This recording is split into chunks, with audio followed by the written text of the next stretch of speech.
Hoje a gente vai iniciar com conteúdos já do segundo bimestre de oficina pedagógica. E eu preciso que vocês anotem o que nós vamos conversar, o que nós vamos trocar de ideias, ok? Então, assim, só dando uma pincelada para todo mundo. A gente vai finalizar o primeiro bimestre com a entrega dos planejamentos. Eu não estou com a data final da entrega aqui agora. Sei que vocês têm, meus amores, a data final aí com vocês. Bom dia, Silvana. Bom dia, Marlon. Espero que não bloqueiem hoje novamente o meu canal, porque o pessoal que está aí ontem, História da Educação, que a gente foi ter aula ontem, eu não podia citar algumas frases, algumas palavras, e eu era bloqueada, caiu a conexão 3 vezes. Pura repressão isso, né? Mas vamos lá, continuando. O Marlon, que gosta de uma revolução, Marlon, tua professora seria mandada para fora do país, porque eu não posso dar algumas aulas e falar algumas coisas. Então, semana passada eu fiquei sem internet, a gente não conseguiu, por isso que eu tô postando no canal as aulas. Bom dia, Rosiele. E eu não consegui, eu postei, as aulas não foram ao vivo porque a gente teve uma aula ao vivo. Uma. Dá para assistir sim, Marlon. As aulas ao vivo e as aulas anteriores estão no canal. Então fique tranquilo. Teve uma que a Daiane gostou muito e eu recebi vários elogios do pessoal que foi sobre diversidade. Então é bem legal se você puder assistir.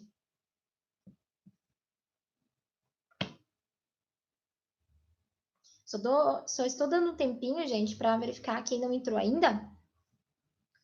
Mas, enquanto isso, eu vou falando dos projetos, né? Então, assim, a oficina pedagógica, o que eu vou avaliar para fechar a nota do primeiro bimestre? O trabalho em sala, as análises que vocês fizeram de planejamento, então vai valer um para todo mundo, porque todo mundo fez, todo mundo se esforçou, todo mundo participou, ok? E o trabalho de políticas públicas, que é bem esse, Marlon, que eu estou falando agora. Que bom, Silvana, que você assistiu ontem também. Esse trata sobre diversidade, direito, políticas públicas, as diretrizes educacionais que nós temos. Então, eu pedi um texto, né, informativo sobre políticas públicas, formação docente, diversidade, que vale 2 pontos, e a entrega dos planejamentos vale 7, certo? Então, para auxiliar aí todo mundo. E a partir de hoje, nós começamos as aulas do segundo bimestre. E nós vamos iniciar um conteúdo super novo, super bacana, mas é uma coisa mais para a gente conversar, debater. E se continuar caindo a minha conexão, porque eles não querem que eu poste as aulas dessa maneira, a gente vai fazer live no Facebook ou no Instagram. Porque é importante, a gente vai ter que falar dessas políticas que eu vou ter que conversar com vocês. Ótimo, ótimo, Silvana. Obrigada por lembrar, hein? Todo o pessoal. Bom, meus amores, a gente já tem um pessoal aí para iniciar, então eu vou começar falando um pouquinho sobre o que nós vamos tratar nesse segundo bimestre. Nós trabalhamos o planejamento e a base, né, nacional comum nova. Então, foram essas as questões que a gente conversou. E aí, a gente falou sobre o planejamento, sobre o formato de planejamento, como ele acontece, como ele ocorre, né? Então, a gente faz bem dessa maneira mesmo. Como é que acontece o planejamento? Como é que funciona o planejamento, né? E assim por diante. E a gente fez a estrutura de um planejamento, lembrando que um planejamento ele não tem uma receita pronta. A gente sabe disso. A gente sabe que o planejamento ele não é uma receita pronta. Ele é sendo formatado pela experiência do professor. Então, quando eu passei aquele padrão de planejamento e até as análises de planejamento que vocês fizeram, que eu fiz um vídeo da análise do planejamento, eu peguei 3 exemplos de planejamento, peguei, se eu não me engano, da Gihane, da Daiane e da Cris, se eu não me engano, a gente avaliou e a gente analisou esses planejamentos, a característica deles, a estrutura desse planejamento. Lembrando, o professor ele não pode ir para a sala de aula sem nenhum planejamento, sem um objetivo a ser alcançado com seus alunos. E nós vimos que o planejamento, ele nasce de qual questão? Bom dia, Jaque. Ele nasce de qual questão? Ele nasce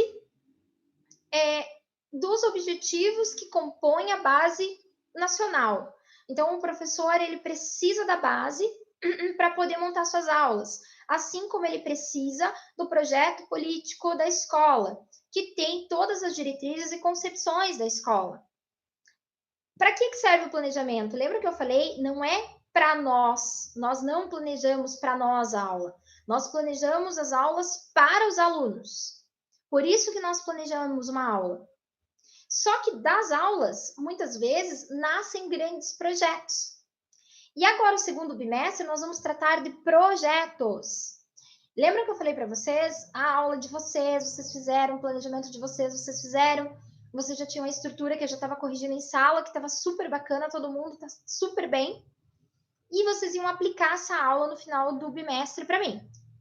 Bom, vamos lá. Como é que vai funcionar o segundo bimestre? Se continuarmos na quarentena de pandemia, vocês vão montar um projeto, mas primeiro nós vamos estudar a teoria dos projetos, nós vamos falar sobre as concepções de projeto antes de montar esse projeto, e vocês vão me entregar lá no final do bimestre. Um projeto com o mesmo grupo do planejamento, vocês vão entregar o projeto. Se nós sairmos da quarentena e voltarmos para a instituição, ter aula presencial, vocês vão fazer o projeto e a aula que vocês fizeram tem que estar dentro do projeto. Então, vocês vão aplicar a aula que vocês fizeram como se fosse de dentro desse projeto. E aí, meus amores, o que é um projeto? A gente vai iniciar essa conversa do que é esses projetos. Quem já faz estágio, ou quem já foi fazer observação em escola, ou dentro da própria faculdade, já verificou que nós trabalhamos muito com a situação de pedagogia de projetos, no qual um conteúdo ele passa a ser não só feito somente ali aquele tema num único mês, mas tem alguns temas, algumas áreas de ensino que eles se estendem no decorrer do tempo. Então, o que a gente faz? Vamos lá. Muitas aulas, o professor começa com matemática, e eu vou citar a educação infantil. Muitas vezes, as crianças, elas têm uma temática de interesse, e esse interesse é tão grande que dessa área, desse conteúdo, se expande. Se expande o conteúdo. Vamos lá. Uma vez eu estava dando aula para o infantil 4, crianças de 4 para 5 anos. E os meus alunos viram o que eles viram? Eles viram a questão entrou na sala uma borboleta. E eu estava falando outro assunto com eles. Eu estava falando sobre questão de higiene e assim por diante, né? Eu não estava falando nada sobre insetos. Mas as crianças ficaram encantadas pela borboleta que entrou. Rose, só um minutinho, pessoal. Rose, segundo, se eu não me engano, tá comigo o segundo, terceiro, quarto, o quinto e o sexto, em oficina pedagógica, tá? Então, o que acontece? Mas é importante, se você puder assistir, é bacana já vocês assistirem, porque é uma dinâmica diferente para a gente conversar. Então, vamos lá. E as minhas crianças ficaram olhando aquela borboleta. Então, eu parei a minha aula para a gente ver a borboleta e a gente conversar sobre o que era a borboleta, se era um animal, se era um inseto, onde ela vivia, o que eles sabiam sobre a borboleta. E dessa temática borboleta, eu fui para a temática insetos. Da temática insetos, a gente criou um borboletário, A gente teve aula de campo numa instituição chamada Serelepe, que fica em Campina Grande do Sul, que tem um borboletário oficial para visita das crianças. E nós trabalhamos a vida, o ciclo da vida. Olha que bacana. Então, assim, da aula de que eu estava falando sobre higiene, mas que naquele momento eu tive que interromper, porque a curiosidade das crianças era muito maior sobre a borboleta que entrou dentro da sala, e que dessa borboleta saiu uma discussão com as crianças, qual a diferença entre animais e insetos, como é o ciclo da vida de cada espécie. Nós criamos ainda o borboletário. E do borboletário, das pesquisas que as crianças faziam, isso crianças de 4 e 5 anos, gente. Eles faziam com o apoio dos pais, eles iam visitar parques, eles usavam lupa comigo para ir ver o formigueiro no jardim da escola. A gente saía pelo jardim da escola todos os dias para fazer uma anotação se a gente encontrou um inseto diferente ou não naquele dia. As crianças desenhavam, projetavam o que estavam vendo por meio do desenho, porque vocês sabem que a criança pequena, ela precisa do desenho para a expressão dela. Quando você acha que aquele simples rabisco é um rabisco, oi, Andréia, não é um rabisco. Vocês sabem que é a projeção da criança e que fala muito da criança. A gente sabe disso. Quem já estudou comigo anteriormente sabe que nós trabalhamos muito essa questão do desenvolvimento infantil por meio da escrita, e que a criança, lá atrás, ela começa com as garatujas desordenadas, são aqueles rabiscos desordenados que as crianças fazem, e que desses rabiscos as crianças passam para a garatuja ordenada, que são os desenhos circulares, começam a ganhar forma.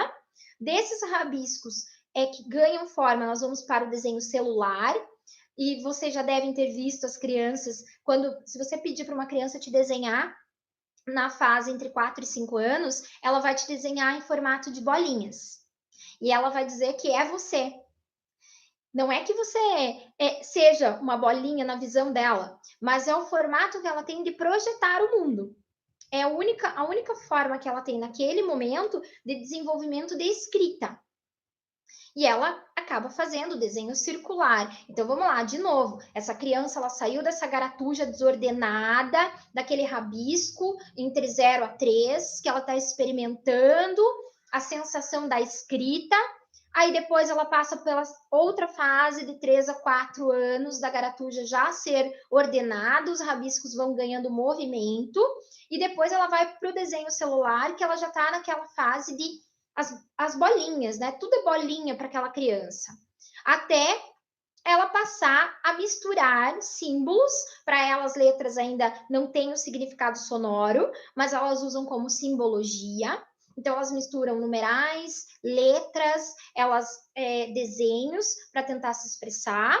E depois dessa expressão, a criança utiliza, ela vai para o desenho raio-x, que a gente fala, que é o desenho do esquema corporal. Então, existe o espelho na educação infantil, não é um espelho por estética da escola, mas sim o espelho está ali para que a criança possa se olhar, possa se identificar que ela tem um corpo, que ela tem uma estrutura, que ela faz parte do mundo, que ela está inserida, e é muito bacana ver as crianças ficarem uma do lado da outra para se olharem no espelho e verem suas diferenças.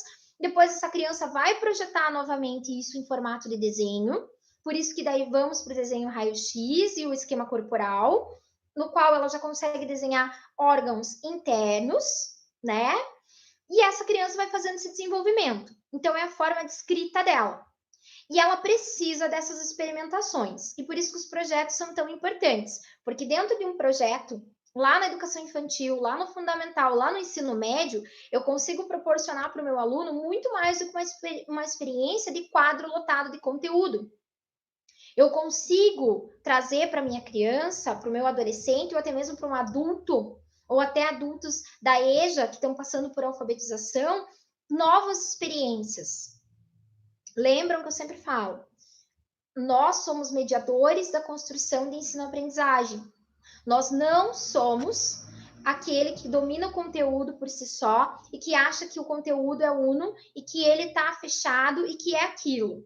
Não. Nós sabemos que nós temos que estarmos em reflexão constante, que há mudança, que o planejamento é flexível. Às vezes você planejou uma aula linda, maravilhosa de ciência da religião, no qual você vai falar de todas as religiões para crianças do terceiro ano, crianças de 9 e 10 anos. De repente, você não tem nenhuma criança que contenha algum tipo de dificuldade de ensino-aprendizagem ou motora. E de repente entra na metade do ano uma criança que ela tem dificuldades motoras. E ela não consegue realizar as atividades como os outros. Então você vai ter que adaptar o teu planejamento. Os projetos também são adaptáveis, mas a gente tem que tomar cuidado. E por isso que eu digo para vocês assim: peguem seus cadernos, suas canetas coloridas, aquela que brilha no escuro, se for preciso, faz o asterisco gorduroso e coloca lá.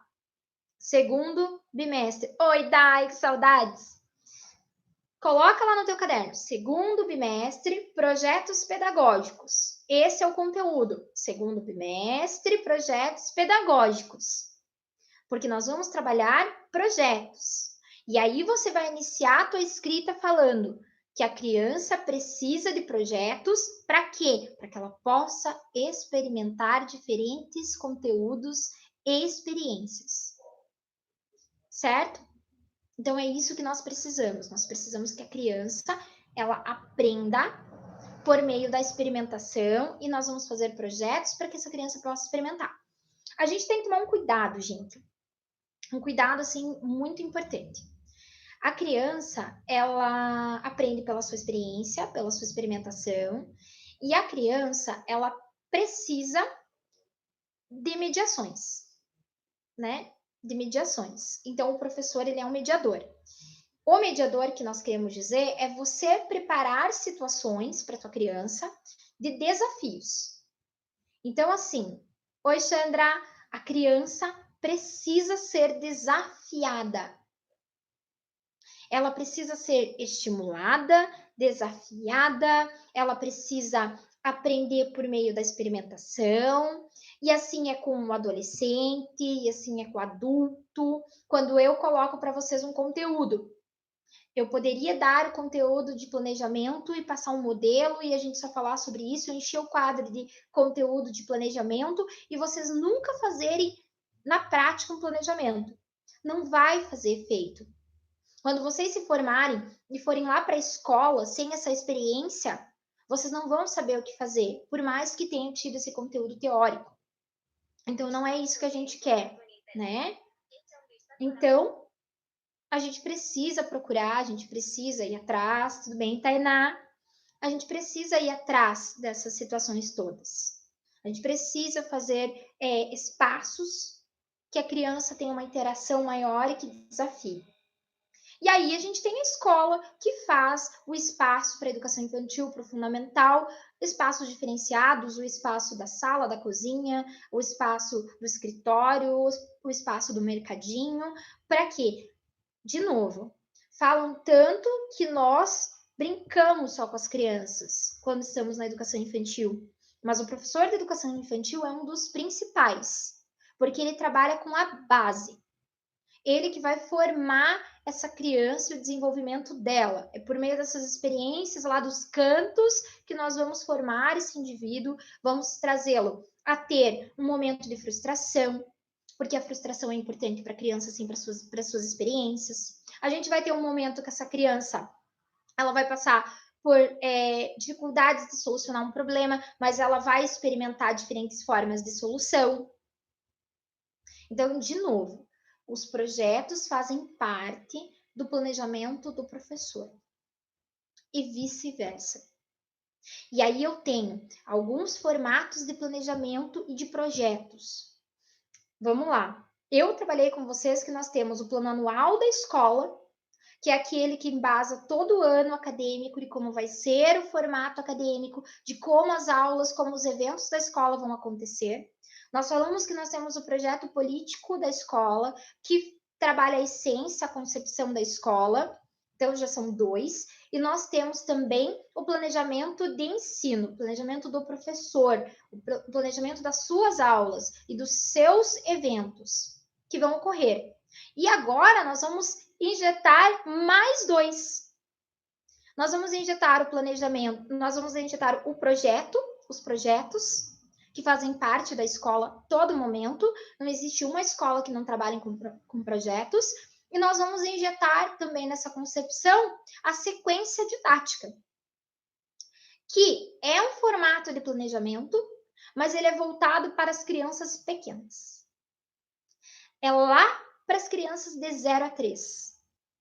É lá que eu vou fazer as sequências didáticas. O que são sequências didáticas? Dando uma pincelada, porque cada conteúdo desse nós vamos trabalhar, nós vamos nos aprofundar. Então, esse é o início, é a pincelada inicial introdutória do nosso tema.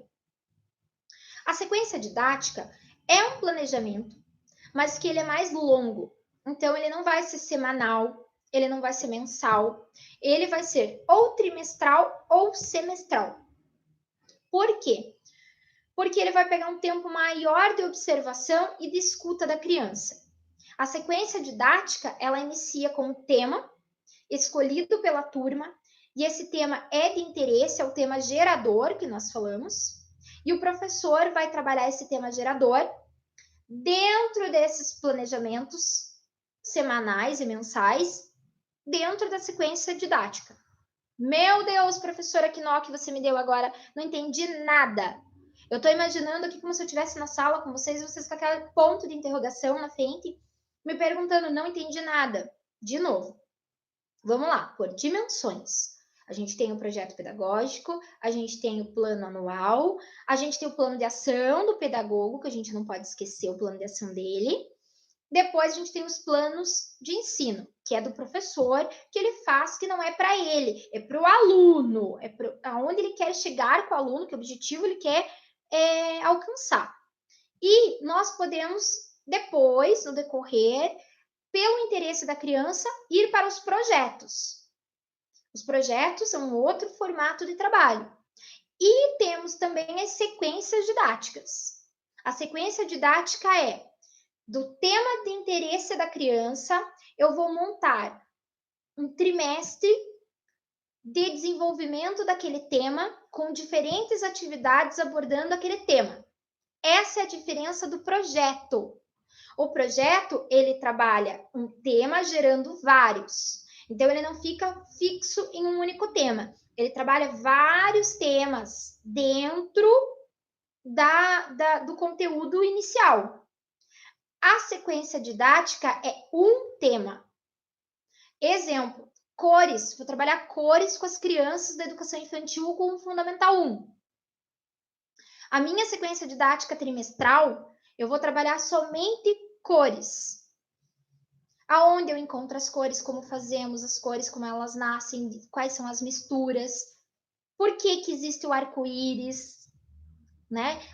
De onde surge o arco-íris, o que é, quais são as diferenças entre as cores primárias, secundárias, as cores neutras. Então, eu vou trabalhar cores com as crianças. Isso é uma sequência didática. Sequência didática, o próprio nome já diz. Uma sequência de atividades sobre o mesmo tema. O projeto não. O projeto eu tenho lá animais do jardim.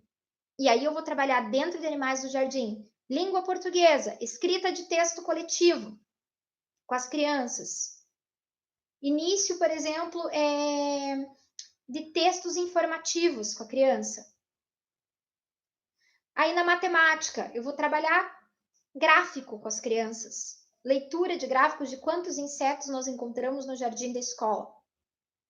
Quais são as espécies, as variáveis. Certo? Então, já estou indo para outros conteúdos. Eu vou trabalhar ciências, né, com as crianças, realizando o borboletário ou o terrário, para poder entender o ciclo da vida. Em história, eu vou trabalhar o que aconteceu no decorrer da história, por que as borboletas estão sumindo, que nós quase não vemos mais borboletas. Na geografia, eu vou trabalhar a questão de por que diminuiu esse número de borboletas, de insetos, por causa da globalização. Porque nós tomamos conta da selva de pedras. Lá no inglês, eu vou trabalhar o nome dos insetos na língua estrangeira ou no espanhol. E na educação física, eu vou fazer jogos compartilhados, cooperativos, imitando os insetos, imitando os animais e assim por diante. Então, eu tenho uma interdisciplinariedade dentro de uma multidisciplinariedade de temas. A sequência didática, não. A sequência didática é uma sequência de atividades sobre aquela temática. Cores. Primeiro, eu vou iniciar com a história das cores, o Flix. Então, eu vou usar a história do Ziraldo para começar o estímulo. Lembra que eu falei para vocês? O início do meu planejamento se inicia quando eu dou estímulo para a criança. Então, eu vou contar a história, fazer um teatro lá de fantoches da história do Flix. Aí, em seguida, a minha sequência didática, eu vou montar com as crianças um laboratório de experimentos de fazermos tintas, utilizando folhas, casca de árvore, sementes, para o nascimento das cores. Depois, eu vou pegar e vou trabalhar com a minha criança a questão das cores, gostos de cores, quais são as preferências das crianças para trabalhar a identidade e autonomia, utilizando as cores. Então, eu vou trabalhar todos os aspectos das cores, da temática cores. E é diferente do projeto, que vai abrir lá o campo das ciências, da língua portuguesa, da história, da geografia. Vai trazer conteúdos novos. Era o tema borboleta, mas daí eu fui aprender sobre as cigarras, fui aprender sobre outros tipos de insetos. Aí nós já verificamos a diferença entre os insetos e os animais, e assim por diante. Vocês entenderam? Alguém tem dúvida? Perguntem aí. Perguntem, porque essa temática ela é um pouquinho complexa, porque a gente não tem nada palpável ainda sobre a diferença entre eles. O que eu vou fazer é colocar na sala Google para vocês. Então, eu vou colocar na sala Google um exemplo de projeto, um exemplo de sequência didática, um exemplo de planejamento, que vocês já tiveram contato, tá? Um exemplo de plano de ação, um exemplo de plano anual, para vocês terem. Vocês têm que ter contato com essas questões, certo? Então, se vocês tiverem dúvida, perguntem. Escreve aí, já pergunta, para a gente poder conversar sobre essa temática. E aí, a gente tem também uma outra situação. Dentro da educação infantil, eu tenho o planejamento do professor, esse plano de ensino, eu tenho as sequências didáticas, mas eu tenho também o quadro de rotinas. É um outro formato de planejamento, mas é um planejamento diário das atividades de rotina. Então, eu não vou trabalhar conteúdo nesse momento no quadro de rotinas. Eu vou trabalhar a questão de organização. Então, vamos lá. A questão do quadro de rotinas, ele me dá a ideia de organização. Horário do café da manhã, que as crianças chegam. Aí, depois do café, a primeira atividade do dia. O horário do parque. Aí, depois do horário do parque, é um momento de outro conteúdo que vai ser trabalhado de uma forma diferente. Aí, depois desse conteúdo, a higiene. E depois da higiene, o almoço. Depois do almoço, o soninho. Depois do soninho, elas fazem higiene novamente. Depois da higiene, elas vão para o parque. Do parque, elas brincam um pouco, são estimuladas no espaço externo, ou se for os bebês, vão para o solário. E de lá, depois desse movimento, as crianças voltam, fazem uma volta calma, que a volta calma é aquela atividade para a criança, né, aliviar, né, toda a tensão dela, toda a adrenalina que ela correu lá fora, que ela brincou. Eu fiz a volta calma. Quem tiver dúvida de volta calma, pergunta lá para o professor João. O professor João vai dizer para vocês o que é volta calma. Fiz a volta calma com as crianças. Aí é o momento que eu tenho para que elas já estão tranquilas. Vou fazer uma última atividade do dia, ou o café antes, né? Depois do parque, o café, depois uma atividade. E depois dessa atividade, eu vou finalizar o dia com algum movimento de lazer. Então, muitas escolas, CMEIs, colocam a hora do conto no final, para que as crianças esperem os pais, os responsáveis. Ou eu coloco no final da aula um vídeo para as crianças assistirem, uma música. Ou faço um momento de relaxamento para finalizar o dia. Então, o quadro de rotina é um planejamento organizacional, tá? Ele é para organizar os momentos que consistem dentro da instituição. Ponto, tá? Ponto. De novo, vou retomar dando as pinceladas para que vocês não se percam. A escola, ela tem um documento principal, que é o projeto pedagógico. Muitos conhecem como projeto político-pedagógico. Esse projeto, nenhuma escola pode funcionar sem o seu projeto pedagógico, que dentro dele tem a concepção de ensino, a missão da instituição, a organização da escola, como ela é feita, qual é a estrutura, quantos são os funcionários, quantos computadores, quantas salas de aula, quantos banheiros. Lá eu tenho a formação dos meus professores, lá eu tenho os conteúdos curriculares baseados na base nacional. Perfeito, fechei o projeto. Do projeto político, eu vou juntar os pedagogos, e os pedagogos, juntamente com o corpo docente, vão elaborar o plano de ação da instituição. O plano de ação é quais problemas nós temos dentro da escola, dentro da faculdade, dentro do instituto, dentro da ONG, que a gente precisa resolver. Né? Eu preciso resolver esses problemas estão aí, e como é que eu faço para resolver? Então, a gente faz um plano anual, um planejamento anual de ações para poder arrecadar dinheiro, para poder fazer festividades, para poder trazer eventos novos para a instituição, para inovar. Eu coloco tudo no plano de ação. E eu tenho cotas a receber e cotas a pagar, então eu tenho que saber a probabilidade e a estatística. Por isso que a gente fala tanto de estatística e de probabilidade, porque eu tenho que saber fazer o financeiro.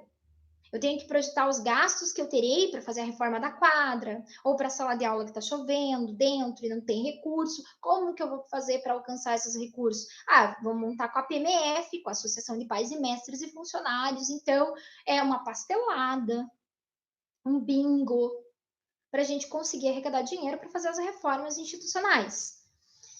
Isso é o plano de ação.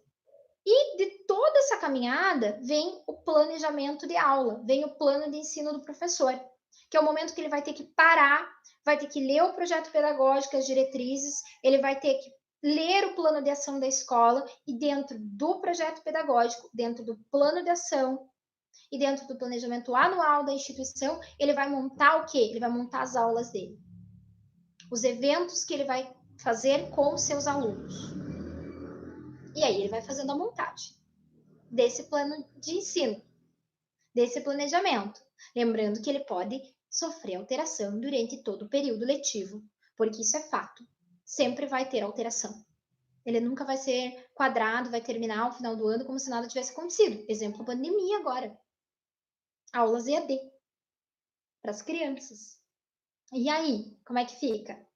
O professor tem que se planejar totalmente diferente, ele vai ter que achar novas metodologias para alcançar o objetivo dele, certo? E do planejamento de ensino do professor, de repente aparece uma temática que envolve muito mais as crianças. Que eu posso, se forem crianças pequenas, o projeto, ele leva muito tempo. Por isso que a gente fala que para a criança da educação infantil, a gente faz sequência didática para as crianças menores, porque é muito difícil, o projeto ele fica muito longo, muito maçante, e as crianças perdem o interesse pela temática. Então a gente acaba tirando, a gente usa sequência didática. Bom, tem esse tema de interesse das crianças, então vamos fazer 3 meses para poder explorar esse tema, vamos fazer uma sequência didática, certo? Mais ou menos dessa forma. E a sequência didática é um planejamento, mas é um planejamento, um projeto menor, ele tem uma estrutura diferente. Legal, já tenho sequência didática, já tenho projeto feito, né, a pedagogia de projetos aplicada com as crianças. E por último, eu tenho uma rotina. Eu tenho o quadro de rotina institucional, no qual eu vou organizar a instituição, os horários das crianças, o horário do fundamental, do médio, de recreio. Eu tenho esse quadro de rotinas aí que faz parte de toda a metodologia da instituição. E aí, para quem quer ser gestor, coordenador, diretor, para os diretores, para a área administrativa da instituição, lembra que eu falei para vocês? A gente tem o diretor e a gente tem o vice, e eles têm funções diferentes dentro de cada instituição de ensino. Então, assim, eu tenho que conhecer também a parte econômica financeira da instituição. Eu não posso trabalhar sem esse plano, esse planejamento. Então, esse é um planejamento administrativo-pedagógico, é um planejamento diferenciado, no qual o diretor, o pedagogo, o financeiro, eles se organizam em reuniões mensais ou junto com a PMF para fazer planejamentos financeiros junto com a tesouraria, né? Então, realmente a gente faz dessa maneira. Muito boa a tua pergunta, Dai. Vamos lá. A Dai perguntou assim, ó. Prof, essa sequência didática é feita só para o fundamental? Não, meu amor. A sequência didática, ela é feita para a educação infantil. Porque assim, ó, a sequência didática, ela é muito mais voltada para as crianças pequenas, pelo tempo ser menor. Não impede que um professor realize no fundamental, não impede. Mas talvez ele não tenha tanta eficiência quanto fazer um projeto. Então, assim, eu, como pedagoga, sempre orientei as minhas professoras como façam projetos para as crianças maiores e para a educação infantil faz a sequência didática, tá? Deixa eu ver o que a Sandra perguntou. Fiz meu projeto para trabalhar por 3 meses, mas não está sendo muito produtivo. Pode ser mudado esse projeto uma vez apresentado? Perfeito, Sandra, excelente pergunta. Sim, ele pode ser mudado sim. A mesma coisa, tá? Que a gente estava conversando. O projeto é igual ao planejamento. Ele pode ser mudado a qualquer momento. Vamos lá. Vamos dizer que eu tô lá com a borboleta do jardim, ainda falando sobre os insetos e as suas diferenças, e as crianças perdem o interesse. Porque a gente sabe que as crianças perdem o interesse. Tem um momento que ela vai perder o interesse mesmo. E aí, o que eu vou fazer? Como é que vai ser? Ai, meu Deus, as crianças perderam o interesse, agora enterrou meu projeto, e agora o que eu faço? Não. Talvez eu vou mudar a linhagem de trabalho. Então, assim, ao invés de eu estar trabalhando só insetos, 3 meses não está sendo produtivo, eu vou pegar e vou trazer uma nova temática. Vou soltar nas crianças, por exemplo, muito bem, crianças, nós trabalhamos até agora sobre os insetos. Mas a gente conversou um pouco também sobre os animais. Aonde os animais moram? Vocês sabiam que existem 2 classes que a gente pode dividir os animais? E aí? A gente tem um animal doméstico e a gente tem um animal selvagem. Quais deles vocês conhecem? E aí vai abrir uma nova oportunidade, um novo conhecimento para essas crianças. Oi, Marina, seja bem-vinda. Então, assim, essa perspectiva que o professor tem que ter. Ele tem que trabalhar com essa questão certa, gente. O planejamento, ele é flexível. Tem escolas, eu não posso citar o nome agora, porque a gente está ao vivo, mas assim, tem escolas que mandam prontas as atividades, as sequências didáticas, os projetos, até o projeto pedagógico é comprado. Aí não tem a essência da escola, não tem o seu perfil, ela não tem a sua característica fundamental. Uma escola ela tem que ter a sua característica, tá? Eu vou citar aqui uma escola, mas de uma forma positiva, tá? Eu só vou citar nomes de escolas quando for positivo. A escola Ampliação, eu sou muito apaixonada pelo formato da Ampliação trabalhar. Porque, primeiro, tem uma sondagem da criança, é feita uma anamnese dessa criança. Oi, Paula. É feita uma anamnese dessa criança para entender em qual momento ela está de desenvolvimento, como essa criança está se desenvolvendo, e a partir do desenvolvimento, respeito da criança, da maturação biológica, é que é feito os projetos. Que é feita as sequências didáticas, os projetos. Então, assim, é uma essência gostosa de se ver. Eu tive muito contato com professores do Ampliação, fui professora de pós-graduação de algumas professoras do Ampliação, e assim, o formato de trabalho muito me agrada. Por quê? Porque eu não sou aquele professor que deposita o conhecimento, que eu sempre falo para vocês, e ontem eu falei isso para as meninas também. Não, eu sou professor mediador de situações. Eu vou trazer desafios para as crianças, para os adolescentes, até mesmo para os adultos que aprendem. E lembrando, a gente não deve trabalhar com aquele contexto de educação estereotipada. De novo, não é xerox que a criança aprende. Se eu tenho um caderno de linguagem, eu tenho que explorar o caderno de linguagem com as crianças. Eu tenho que explorar a linha, o espaço. Eu não posso colar um monte de folha em cima da própria folha do caderno, porque eu estou indo contra a sustentabilidade e contra a questão pedagógica didática mesmo da criança. O caderno foi feito para que a criança escreva, experimente o seu espaço e principalmente para ampliar a sua coordenação motora fina. Então, no momento que eu faço uma colagem no caderno, eu não estou proporcionando para a criança a experimentação. Por isso que a gente fala tanto. Na educação, a gente tem muitos riscantes e a gente tem muitas bases. Eu posso usar diferentes folhas de diferentes tamanhos com diferentes riscantes. A criança está em fase de experimentação de desenvolvimento, ela precisa experimentar. E o adulto lá da EJA também.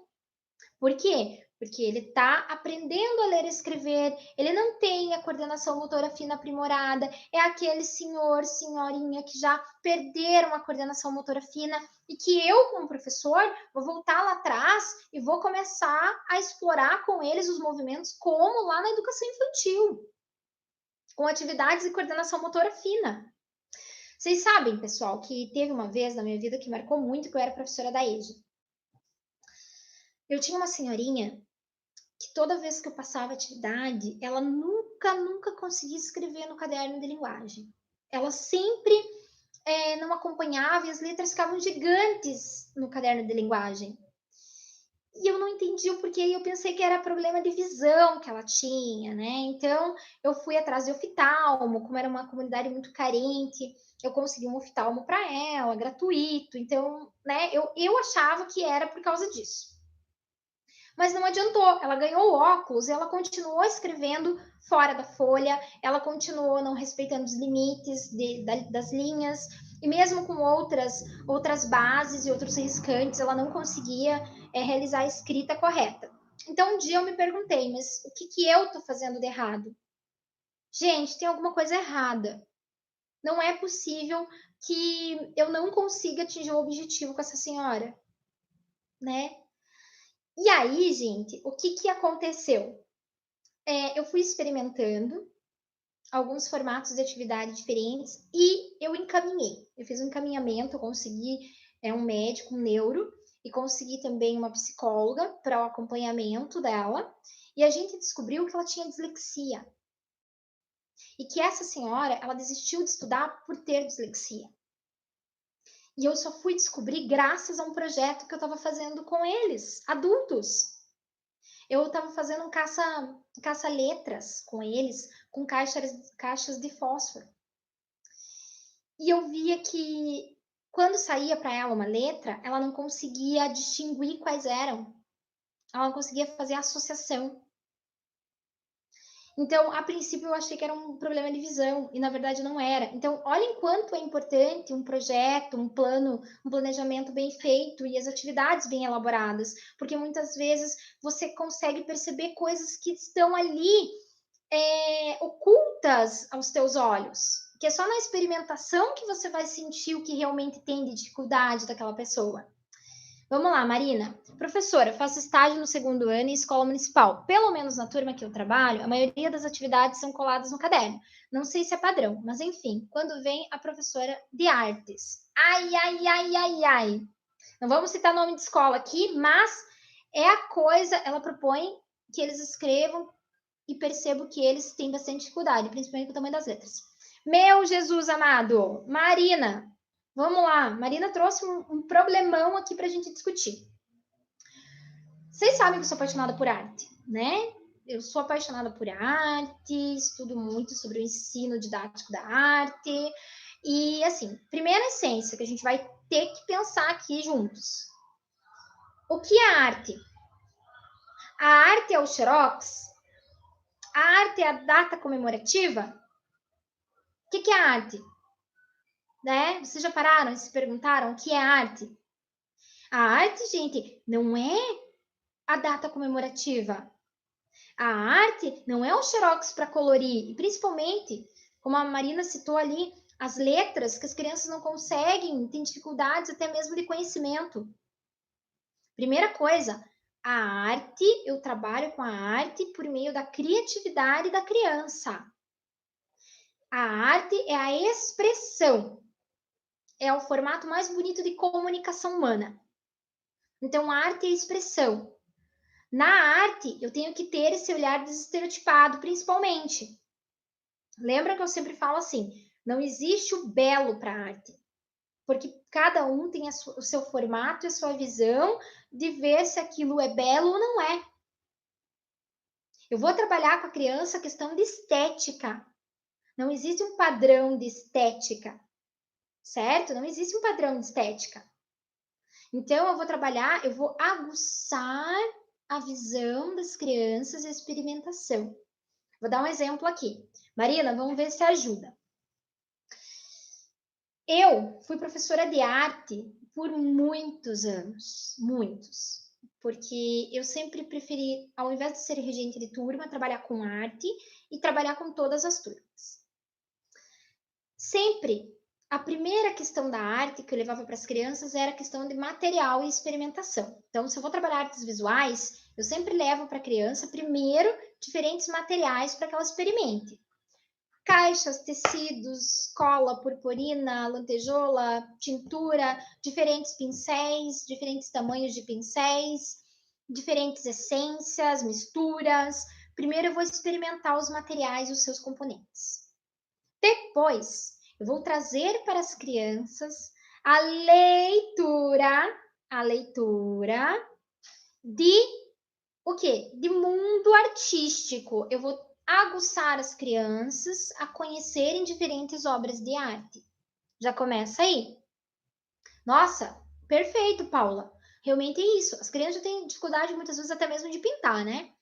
Então, primeiro eu vou estimular essa coordenação motora fina, a coordenação motora ampla da criança, a coordenação global, para que ela tenha esses movimentos, para que possa realizar uma pintura, fazer uma leitura da arte.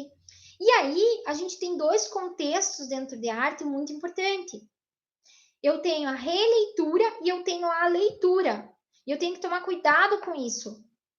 Quando eu levo para as crianças, como eu fazia, eu levava diferentes obras de arte. Existe um material dentro das escolas municipais maravilhoso, chamado Museu na Escola. E na escola que eu estava, quando eu entrei, eu descobri que estava tudo encaixotado, empoeirado e cheio de aranha. Porque ninguém utilizava esse material. Obras de artes, quadros, para levar para a sala de aula para as crianças terem contato. Isso na periferia. Então, quer dizer, a escola estava proporcionando, né? A Secretaria de Educação estava proporcionando ter um material maravilhoso e que ele não estava sendo usado. O que eu fiz? Primeiro, eu levei eles a conhecerem todos esses materiais. Oi, Jô, tá sentindo tua falta já. Então, assim, eu levo as crianças a experimentarem todos esses materiais. Depois, eu fiz uma exposição de obras de arte com as crianças. Conversamos sobre cada pintor, o porquê, o que será que passava na cabeça daquele pintor quando ele fez aquela obra de arte. E aí, eu entregava para as crianças os materiais novamente e pedia que a criança fizesse. Primeiro, vamos lá, meus amores. Primeiro, a leitura da obra de arte. O que é leitura? A criança vai se expressar por ela mesma. Ela não vai usar nenhum padrão que está ali na obra de arte. Ela não vai copiar a obra de arte de forma alguma. Ela vai criar a sua própria obra de arte em cima da obra de arte existente. E depois eu vou fazer com elas a releitura. Aí sim, eu vou trabalhar o padrão da arte, a cor, a profundidade, a linha, o ponto, a sombra. E aí sim nós vamos fazer a projeção, a releitura da obra de arte como ela está sendo vista. Mas primeiro eu vou aguçar as crianças a sua criatividade. Ou seja, arte não é xerox para pintar. A arte não é colar bolinha de papel, milho lá para ficar bonitinho, ou o cartãozinho do papai e da mamãe dia da família, dia das mães, dia dos pais, assim por diante. O coelhinho da Páscoa, o saci esquece. Esquece. Eu vou trabalhar a data comemorativa, o seu sentido real dentro de história e geografia, mas o seu sentido real também. e não a questão de pintar e colar e entregar para o pai e para a mãe sem sentido nenhum. Eu vou buscar primeiro o contexto histórico, trabalhar com as crianças e com os adolescentes, para depois eu trabalhar essa questão afetiva. Vamos lá, a Marina falou ali. Exato, muitas das vezes, principalmente na pintura, a prof exige que pintem a árvore de marrom e verde, por exemplo. Pelo amor de Deus, né? Essa professora precisa ter aula comigo. Vamos lá. De forma alguma. A gente tem a árvore só de uma cor só? As folhas das árvores são de uma cor só? Não, né? Quando a gente está no outono, elas mudam de cor. Por que eu vou impor para a criança que a árvore tem que ser verde e o tronco tem que ser marrom? Quantos troncos de árvore são cinza? Quantos estão descascando, estão verde? Então, são esses contextos que eu tenho que trazer de mundo real para a criança. Eu tenho que fazer primeiro, antes de dar uma aula de arte para as crianças, eu tenho que trabalhar com ela a leitura de mundo, aonde ela está inserida, para que ela tenha diferentes contextos para daí criar. A Paula falou ali, para desenhar elas têm uma folha inteira e acabam usando só um canto da folha. Perfeito, Paula. Excelente, vamos lá. Para que serve o caderno de desenho, meus amores? Bom, se fosse na nossa época, era para desenho geométrico ou copia e cole que o professor está mandando do quadro. Desenho que o professor desenhou no quadro. Projete, projeção. Lembra das projeções? Começava aquele quadradinho pequenininho e aumentando, aumentando. Gente, isso não é arte. Isso é técnica de arte. Essa é a diferença. O caderno de desenho, ele serve... Oi, Lari! O caderno de desenho serve para experimentação. Então, assim, a gente sempre falou e abordou dentro da Secretaria de Educação Municipal de Curitiba, nas formações que a gente trabalhou, dei muita formação para professor. Assim, o caderno de desenho não é para você seguir uma ordem cronológica com a criança. Ai, meu Deus, vejam só, o Marlon foi lá e tirou da folha que eu coloquei, que era da atividade, para ele fazer. Ou, ai, o Marlon não quer pintar no mesmo lugar da folha do primeiro dia de aula que a gente passou. Não, pelo amor de Deus. O caderno é experimentação. Então, se a criança usou hoje a primeira folha e no outro dia ela foi e desenhou lá no final, ok, ela está experimentando. Ok, ela é pequena, ela precisa dessa experimentação, do ir e vir. E sabe o que os especialistas descobriram de arte? Que esse ir e vir da criança é uma construção. Então, podem percebam, meus amores, na escola, a criança, ela desenha um dia numa folha, depois no outro dia ela muda de folha e vai lá para o final. De repente, quando você menos espera, ela está usando de novo, ela voltou lá para o início, está desenhando no mesmo desenho. Ela está complementando o seu raciocínio. Olha que interessante. Olha que interessante. E por isso que o caderno de desenho não é para colar um monte de coisa. É a mesma coisa do caderno de linguagem para alfabetização. É de experimentação. A Chandra falou ali, meu Deus, eu vejo a artes como maneira de eles se expressam do jeito que eles entendem as coisas, traços, desenhos. Perfeito, Chandra, mas é para isso.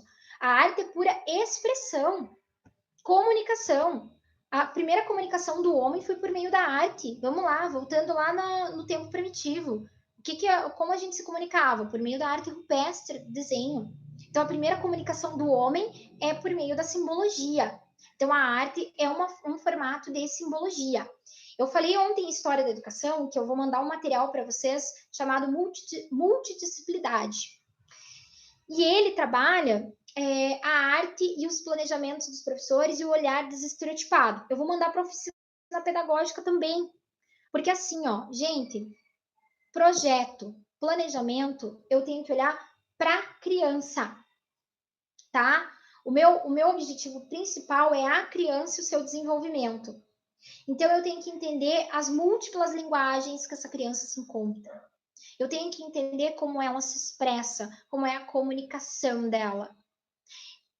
A Chandra citou ali uma situação e eu vou fazer um parênteses aqui, bem importante. Eu tenho o desenho mediado e eu tenho o desenho livre. Tem que tomar cuidado com isso, tá, gente? Muito cuidado. O desenho livre é a expressão livre da criança.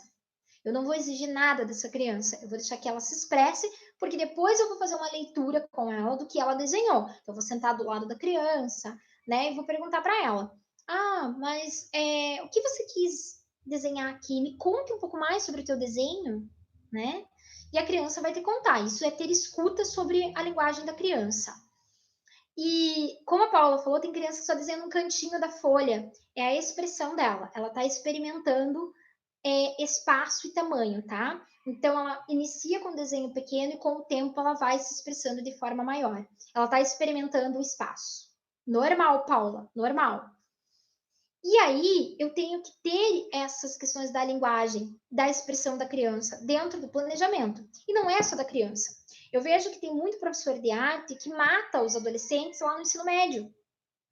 Quando eles se expressam, quando eles fazem exemplos, estamos trabalhando os girassóis de Vicente Van Gogh, e eu faço um girassol diferente dos meus colegas. É a expressão, é a comunicação daquela pessoa.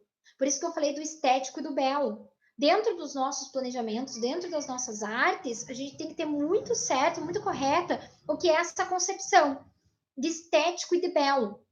E nós temos que conhecer as múltiplas linguagens, a diversidade de culturas. De novo, no Brasil não existe uma única cultura. No Brasil existem culturas, assim como religiões e assim como política. Então, quando eu trabalho a questão da cultura, eu tenho que trabalhar os diferentes fenômenos da cultura. E aí eu vou trabalhar as obras de arte barroca, aí eu vou trabalhar o cubismo, aí eu vou trabalhar o modernismo, aí eu vou trabalhar o renascentismo. É perfeito, gente. Perfeito. A arte é muito mais do que uma folha de papel, um xerox bonitinho, ou a dancinha do do dia dos pais, do dia das mães, né? Sempre sobe o professor de arte ou educação física, e isso eu acho uma falta de respeito total. Porque o professor de arte e de educação física, eles não estão ali como os professores de área. Todo mundo, né? Meio que exclui os professores de educação física, de arte, de língua estrangeira. Ah, os professores de área.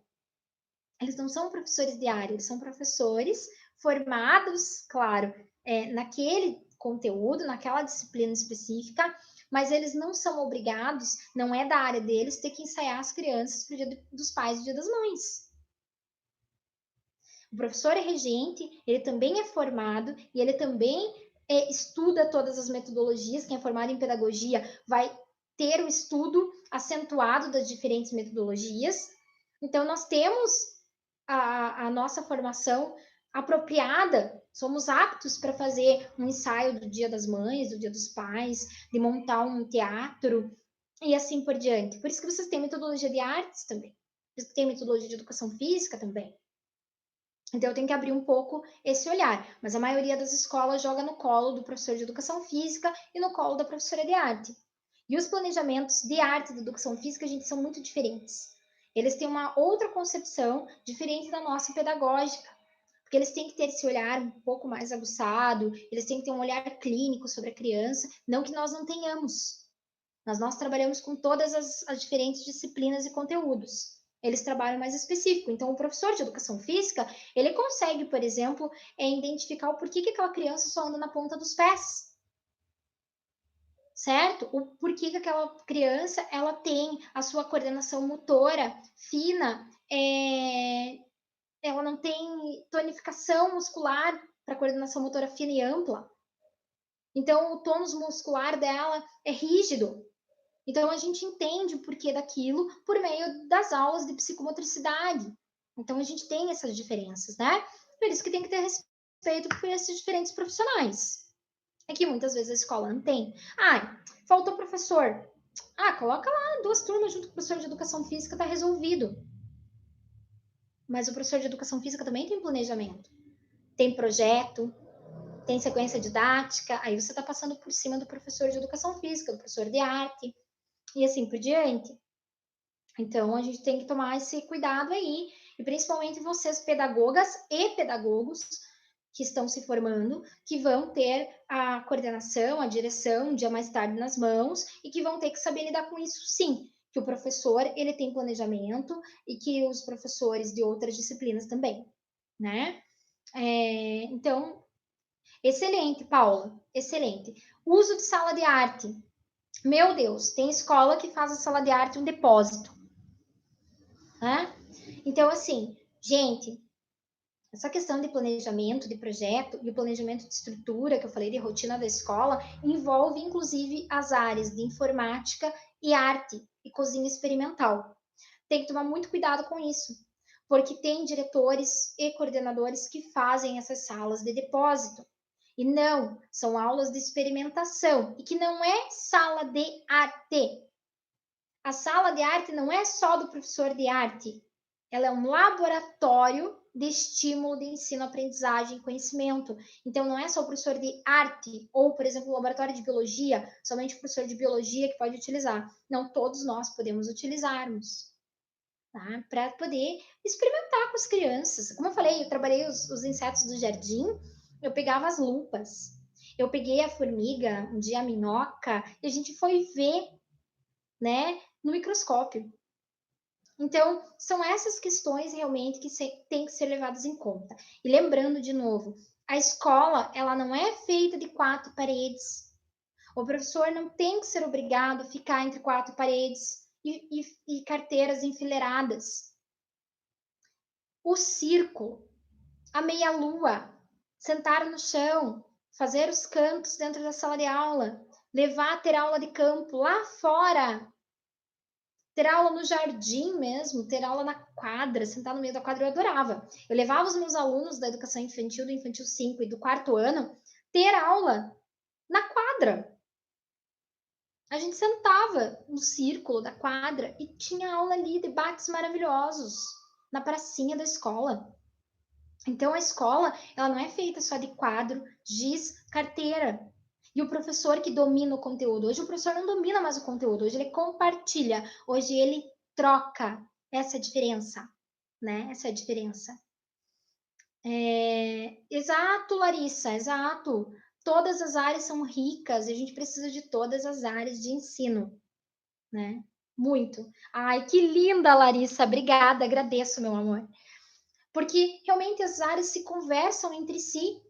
A gente não pode ficar quadradinho. Me formei em pedagogia, então eu só vou trabalhar lá a escrita e a matemática e vou frisar somente nisso e não tenho por que dar aula de história, geografia, ciências e assim por diante, e principalmente com criança pequena. Não. Eu estou ali porque eu sou um mediador do ensino-aprendizagem e eu vou trazer desafios para as crianças, eu vou trazer experiências para as crianças, eu vou trazer muita coisa boa. Eu vou trazer coisas maravilhosas para as crianças experimentarem. O ensino se dá por meio da experimentação. Essa é a importância maior do professor em sala de aula. Ele é o mediador dessas aprendizagens. E isso acontece em todos os lugares. Na faculdade tem que acontecer. Quando a gente fala que o professor ele não pode ser isolado, ele não pode ser isolado. Eu estava fazendo um debate esses dias, eu amo, gente, amo de paixão conversar com a professora Emília. Sou apaixonada pela forma de pensar da Emília. E a gente estava conversando. Se não tivesse a pandemia hoje, nós estaríamos fazendo 3 aulas em conjunto de troca da minha área, que é oficina pedagógica, com a área dela de planejamento, de didática. Então, olha quanto é rico a troca, a partilha. Com o João, vocês sabem, cansei de fazer aulas com o João.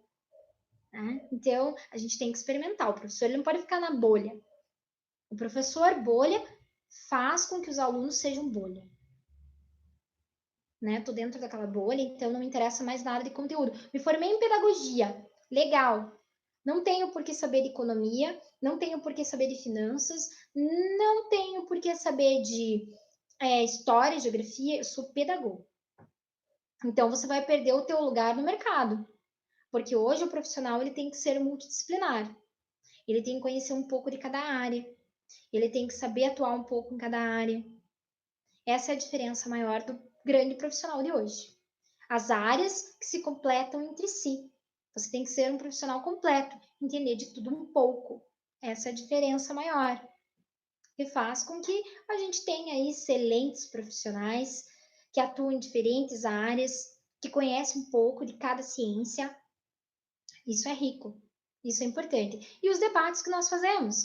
É como eu falei, para quem espera aula minha com projetor multimídia, lendo slide e passando texto só para ler, cai do cavalo nas minhas aulas. É como eu falei, até os meus vídeos, podem ver. Eu gosto de fazer debate com vocês, eu gosto de ouvir vocês, eu gosto de sentir o que vocês estão sentindo e a gente trocar. Olha que informações ricas nesse chat que vocês estão me trazendo. O quanto é importante, né? Do que ter aquela aula somente monótona, no qual você tem slides para ler, o professor fica lendo slide. Gente, eu tenho um recurso pedagógico, sim, dos slides da tecnologia, mas eu não vou virar refém da tecnologia. As aulas, elas devem ser de forma multidisciplinar. Eu vou mandar conteúdo para vocês, claro que vou, sempre mando conteúdo, texto e assim por diante, mas é o debate que faz a diferença. E ter o olhar na hora de fazer um planejamento, na hora de fazer um projeto, também para ciências sociais. A Dai assistiu meu vídeo de diversidade, vou falar de novo. Por que eu falei de política pública?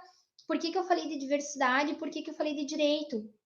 Porque são áreas que se completam e que o professor não pode ficar distante. Vocês têm diferenças culturais, sociais dentro de sala de aula. E eu vou precisar conhecer essas diferentes pessoas. Eu vou precisar conhecer a sociedade no qual a escola está inserida. Eu não posso falar, por exemplo, lá do melhor shopping de Curitiba para as crianças que estão lá na periferia que nunca tiveram contato e acesso. Eu vou falar sobre o Mercadão municipal que fica na região, que as crianças vão com os pais.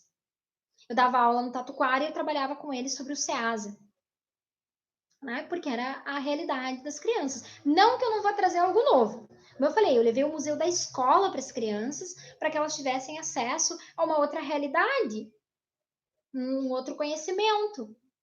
Mas eu vou trabalhar onde a escola está inserida, as crianças estão inseridas, a sua cultura está inserida. É isso que faz parte, né? Isso que faz parte.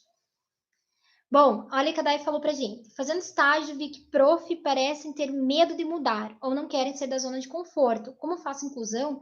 Prof muito perdidos, não sabendo como proceder com esse aluno. Vamos lá, Paula falou uma coisa, Dai falou outra. É muito cômodo eu usar o meu caderno mofado de planejamento amarelo.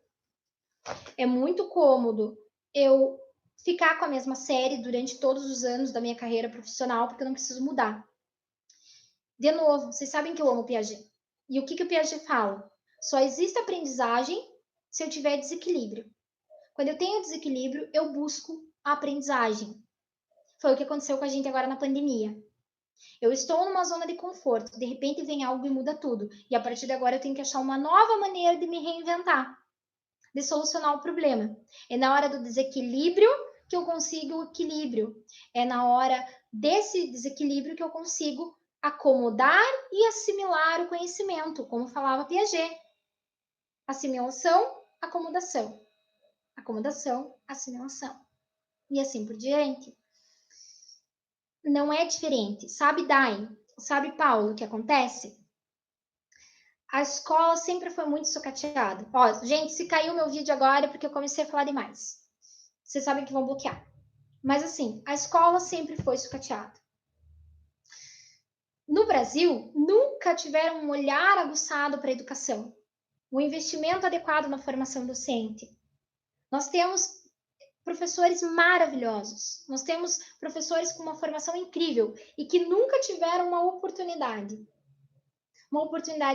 de experimentar, de ganhar um mestrado para continuar seu aperfeiçoamento. O mestrado é muito caro para um professor pagar. E federal é muito difícil de entrar. Então, assim, falta esse olhar para a educação. As salas de aulas lotadas com 30, 28, 26, 25 crianças. Sendo que no ensino-aprendizagem nós precisamos ter um número reduzido para que a gente possa ter um olhar atento a cada criança de forma única, de forma una. Eu tenho políticas públicas de desenvolvimento de outros governos anteriores, por quê? Para auxiliar a essas crianças que não tiveram acesso. Mas, ao mesmo tempo, essas políticas públicas foram sucateadas. E que não tem muito efeito hoje, nos dias atuais.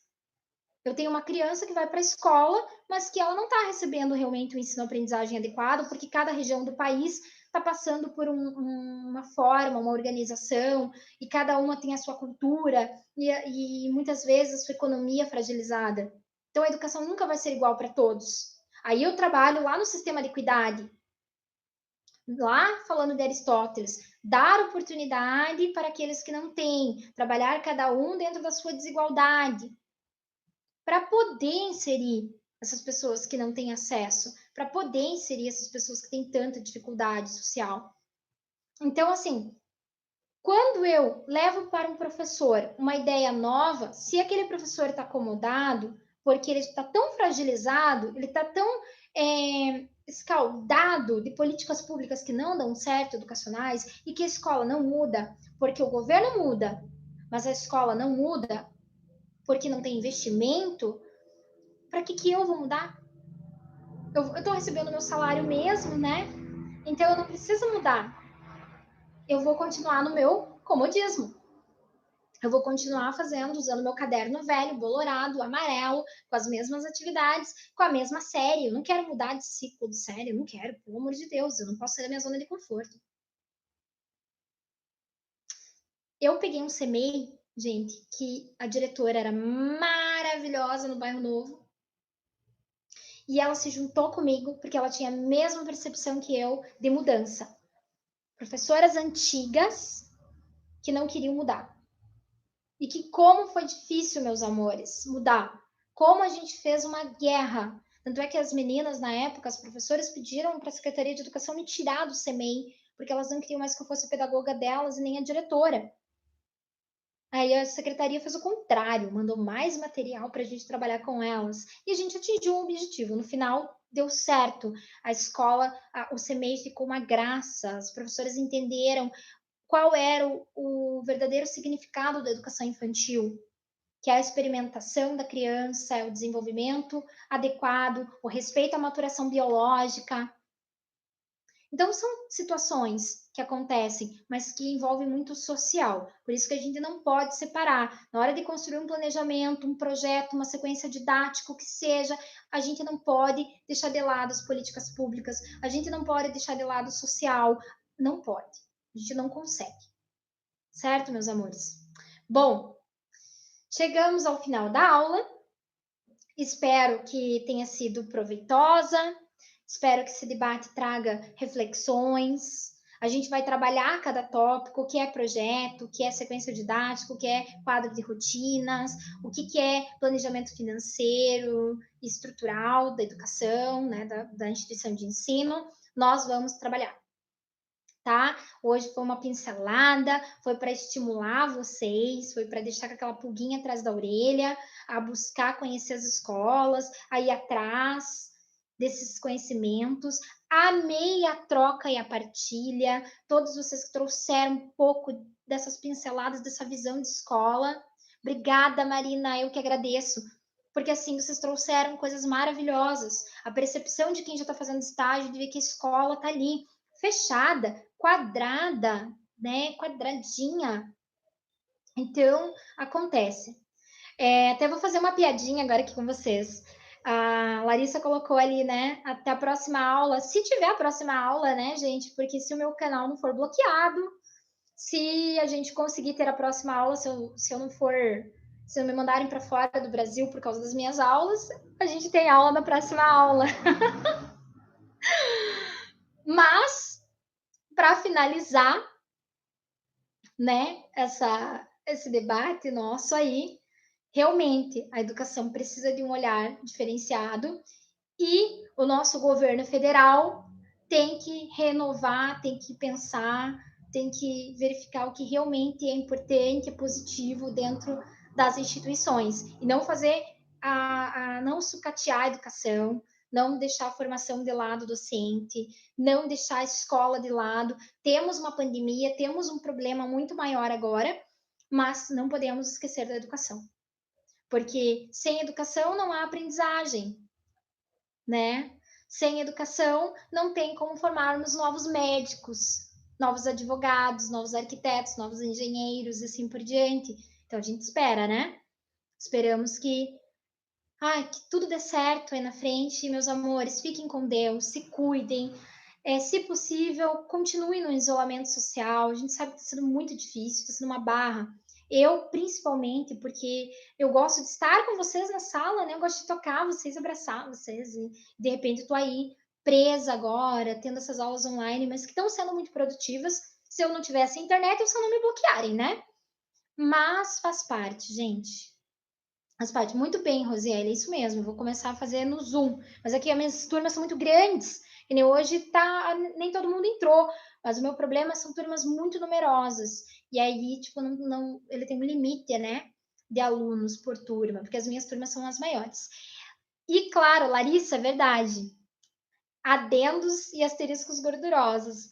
Fazendo um adendo agora, nesse momento, leiam, vão atrás do que são políticas públicas, procurem, tá? Sobre essas temáticas e já vão dando uma pincelada sobre questões mesmo, né? Do planejamento, sequência didática e projetos, certo? É isso, meus amores. Bom final de semana. Amanhã eu trabalho, tem pós-graduação. Não abrimos a pós ainda para vocês. A gente vai esperar para o próximo mês para estabilizar o sistema, tá? Mas daí a gente vai começar com a pós-graduação para vocês também com força total.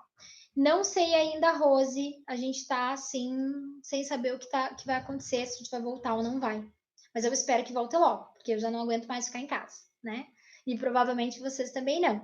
Como eu falo, dou aula por amor e tô sentindo falta de dar as minhas aulas para vocês de forma presencial, que não é a mesma coisa do que o EAD, né? Estar distante sem ver a carinha de vocês é muito ruim. Tá bom? Gente, um grande abraço, fiquem com Deus. Até a próxima. Ó, um beijo no coração. Eu tô aqui, ó, preparada, super preparada, certo? E é isso, gente. Fiquem com Deus. Até a próxima. Um beijo. Espero que tenham gostado. Um grande abraço, meus amores. Até a próxima aula, tá? Na semana que vem, se a gente não voltar presencial. Beijos, amores. Encerrando a transmissão. Até a próxima.